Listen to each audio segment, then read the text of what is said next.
Halo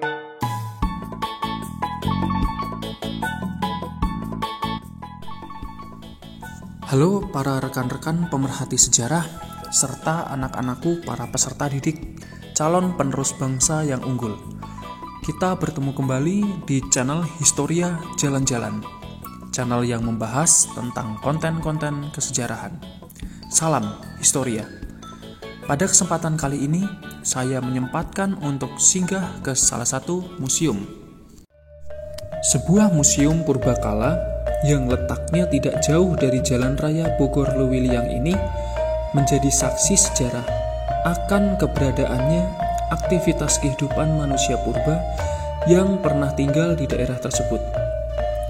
Yang membuat lebih menarik dari museum yang sering dikenal dengan sebutan Museum Pasir Angin ini adalah dengan ketersediaan koleksinya yang cukup banyak dan mewakili 3 masa yang berbeda, yaitu masa kehidupan manusia purba, masa kerajaan Hindu, dan masa perjuangan melawan penjajah.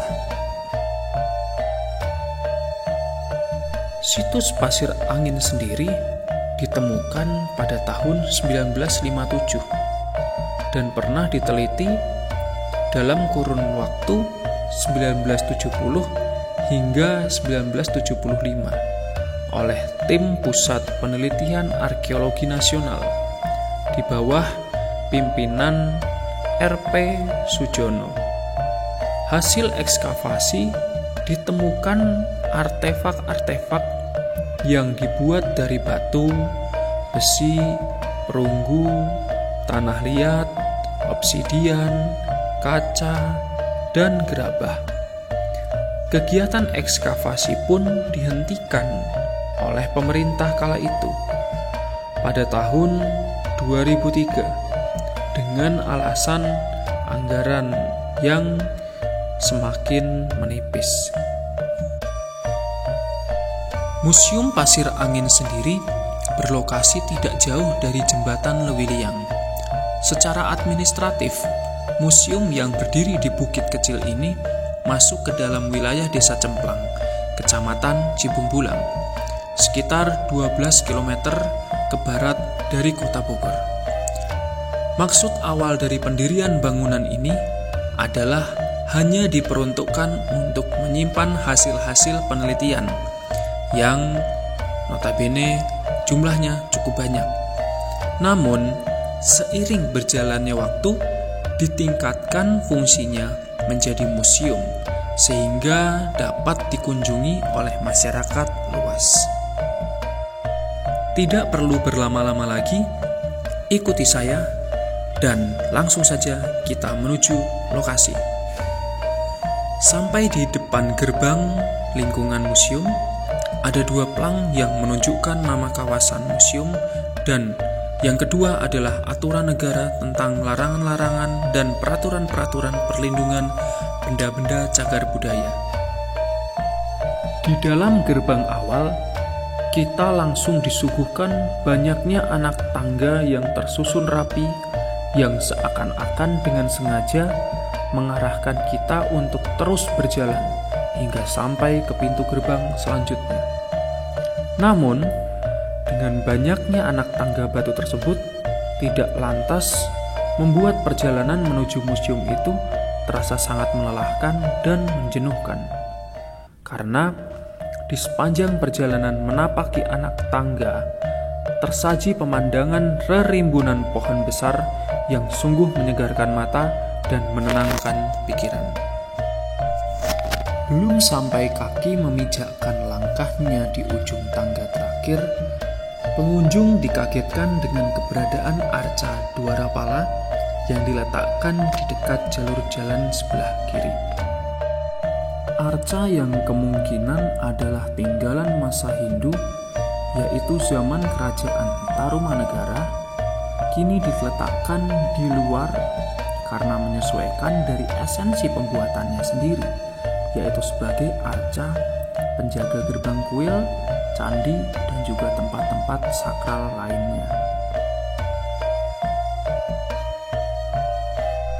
Tidak jauh dari keberadaan arca Dwarapala, kita sudah dapat melihat gerbang pagar kedua dari Museum Pasir Angin, dan beberapa meter di dalamnya terdapat plang Museum Pasir Angin.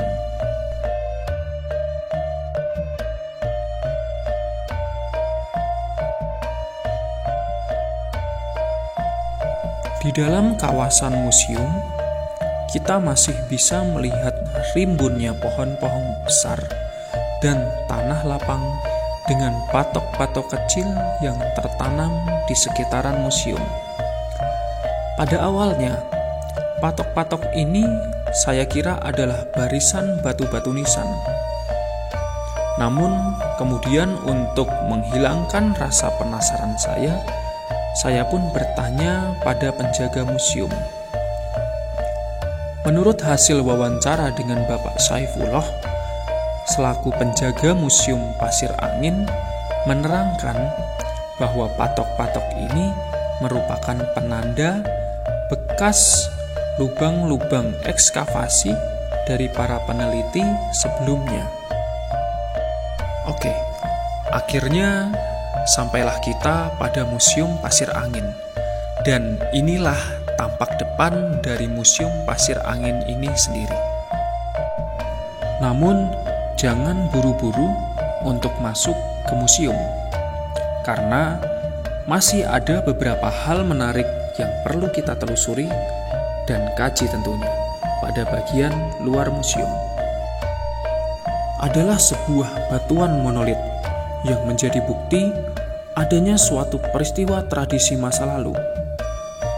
Batu jenis andesit ini pernah digunakan sebagai batu pemujaan kepada arwah leluhur, kaitannya dengan kepercayaan, animisme, dan dinamisme zaman manusia purba.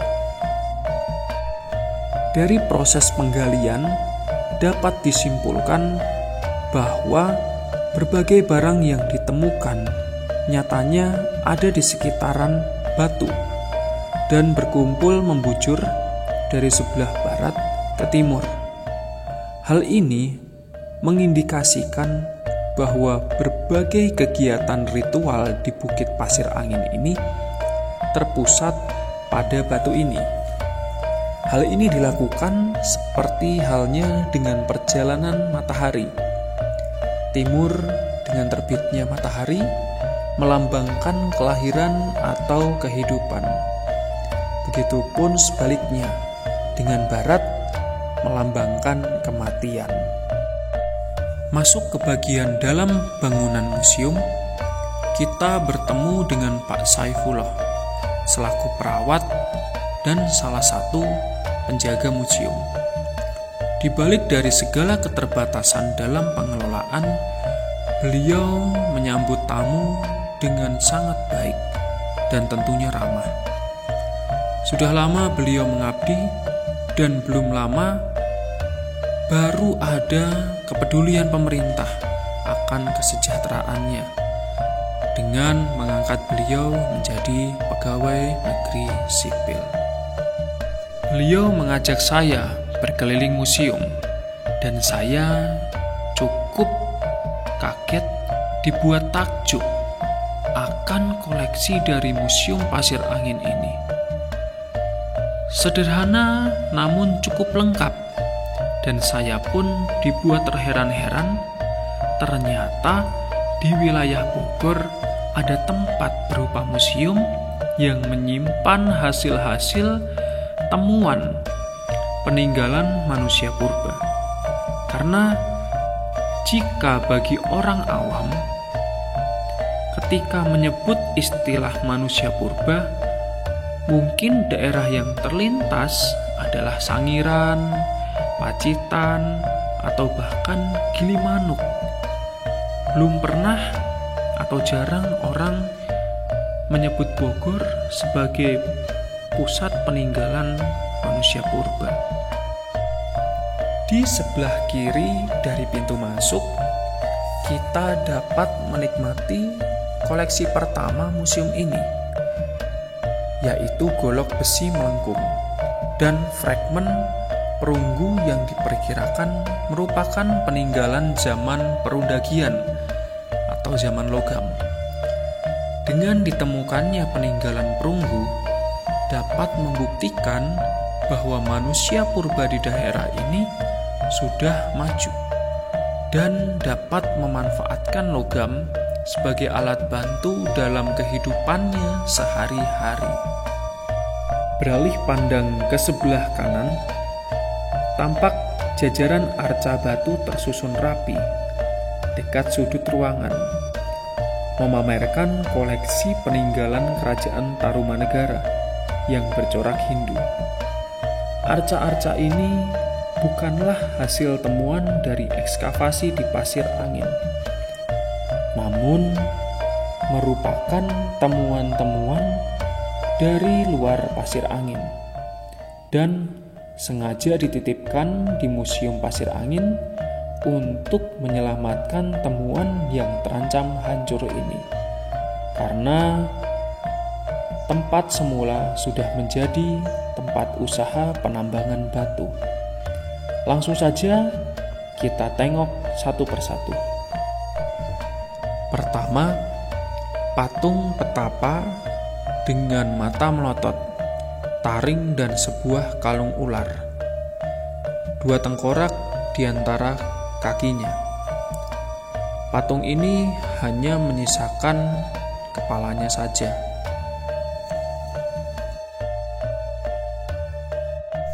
Yang kedua adalah patung petapa dengan taring, kumis, dan kalung tengkorak.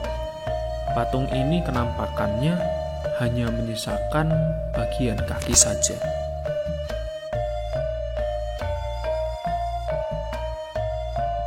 Yang ketiga, patung laki-laki yang belum teridentifikasikan. Kondisinya 80% masih ada, hanya kaki bagian kanan dan kepala sudah hilang.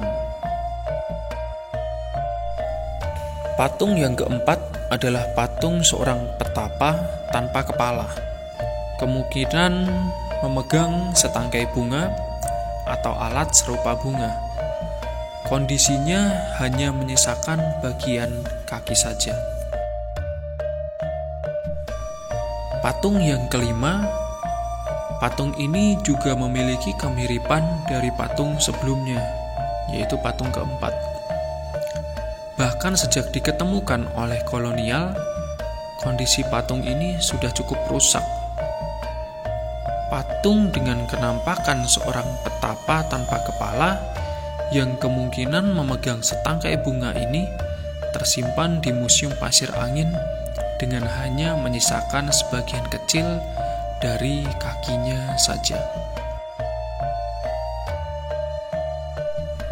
Patung keenam sekaligus yang terakhir yang dapat diidentifikasikan adalah patung bagian atas seorang petapa. Dengan kondisi ditemukan cukup memprihatinkan ketika waktu ditemukan. Meski hancur, namun sisa-sisanya masih sedikit bisa direkonstruksikan. Selanjutnya, di situ juga ada sebuah prasasti dan juga beberapa pecahan arca-arca yang belum dapat direkonstruksikan menjadi sebuah bentuk.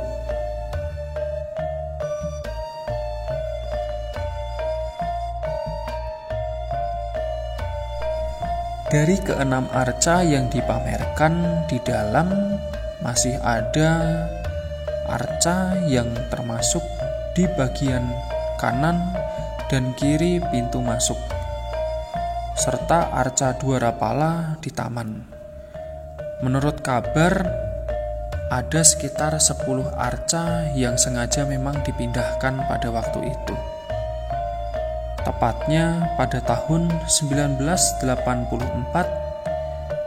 arca-arca ini dipindahkan oleh almarhum Dr. Andes UK Chandra Sasmita selaku Direktur Perlindungan dan Pembinaan Peninggalan Sejarah dan Purbakala Serang, Banten, di bawah Departemen Pendidikan dan Kebudayaan ke Museum Pasir Angin.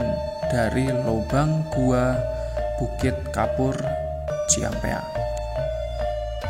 Selanjutnya, kita langsung saja beralih pada koleksi museum yang diletakkan pada etalase di tengah ruangan.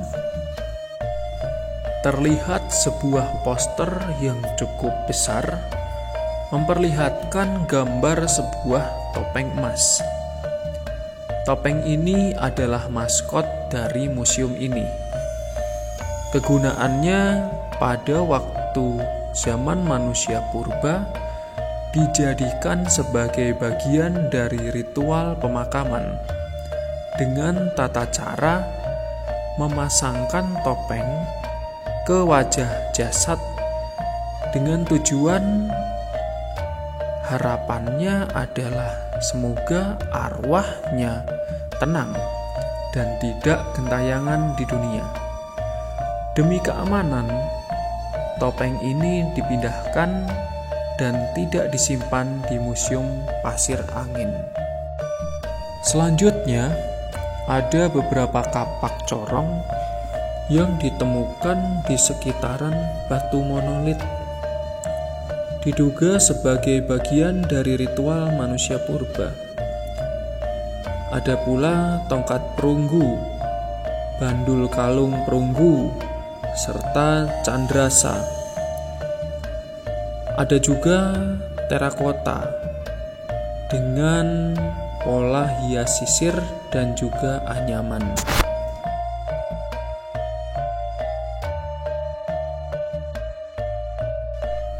Pindah ke etalase berikutnya.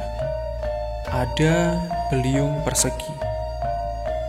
Beliung persegi sendiri adalah alat batu paling menonjol dari masa bercocok tanam di Indonesia. Penemuannya hampir di seluruh kepulauan Indonesia bagian barat dan beberapa wilayah di luar negeri, khususnya Asia. Berikut adalah bentuk modern dari beliung yang masih digunakan di Papua. Sebelum kita melanjutkan, ada poster menarik di salah satu dinding museum, yaitu gambaran umum tentang perkembangan teknologi manusia purba. Ada yang bisa menjawab, candrasa mulai berkembang dan dipergunakan manusia purba di zaman apa? Bagi yang sudah dapat jawabannya, silahkan tulis di kolom komentar ya. Menuju ke etalase selanjutnya, ada peninggalan-peninggalan zaman batu, baik zaman batu tua hingga zaman batu muda. Langsung saja, yang pertama adalah belincung. Merupakan alat sejenis beliung dan memiliki kegunaan yang sama. Yang membedakan hanyalah belincung lebih tinggi bagian atasnya. Ukurannya tidak besar, tidak lebih besar dari kepalan tangan orang dewasa. Untuk belincung yang ada di Pasir Angin ini ditemukan di daerah Serpong. Kemudian yang kedua ada kapak persegi. Kapak ini merupakan bentuk sempurna dari kemampuan manusia purba mengolah batu menjadi kapak. Teksturnya sudah cukup halus dan digunakan untuk membelah kayu dan lain-lain oleh manusia purba. Ada jenis lain dari kapak ini yang berbentuk lonjong dan sering dikenal dengan sebutan kapak lonjong. Kemudian yang ketiga adalah kapak genggam dan kapak primbas, yang merupakan bentuk primitif dari kapak persegi. Mulai berkembang pada zaman Paleolitik atau zaman batu tua, memiliki ukuran yang cukup besar Dan bagi manusia modern, rupanya terasa agak terlalu besar untuk digenggam. Karena perlu disadari bahwa manusia purba dan manusia modern memiliki ukuran tubuh yang berbeda pula.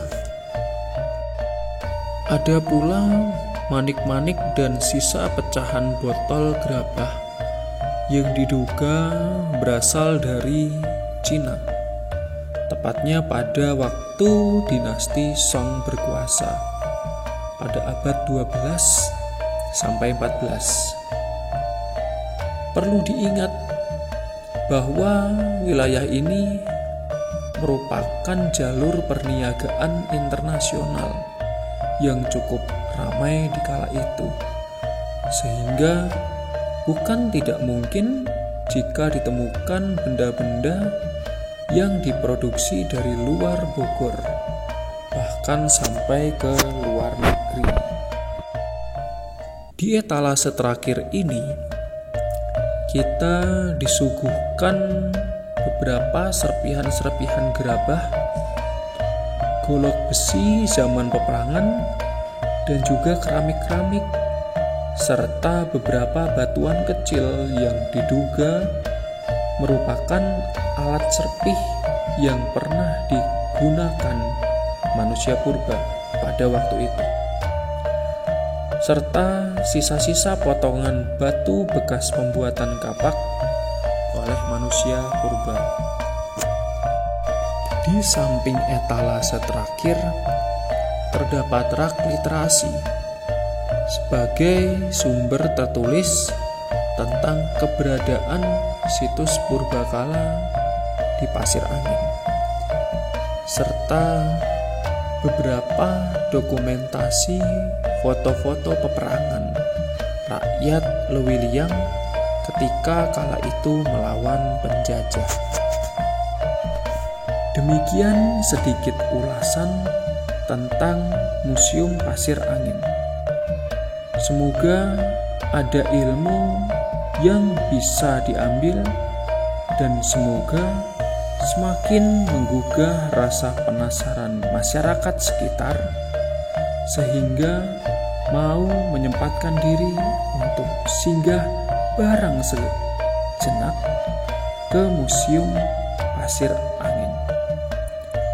Sebelum saya akhiri, saya berpesan, tetap jaga, tetap rawat peninggalan-peninggalan sejarah kita karena merupakan bagian dari perjalanan panjang bangsa kita dan merupakan jati diri bangsa kita.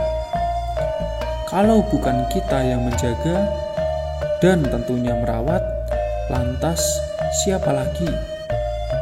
Jangan sampai kita menyesal ketika sudah direbut oleh negara lain.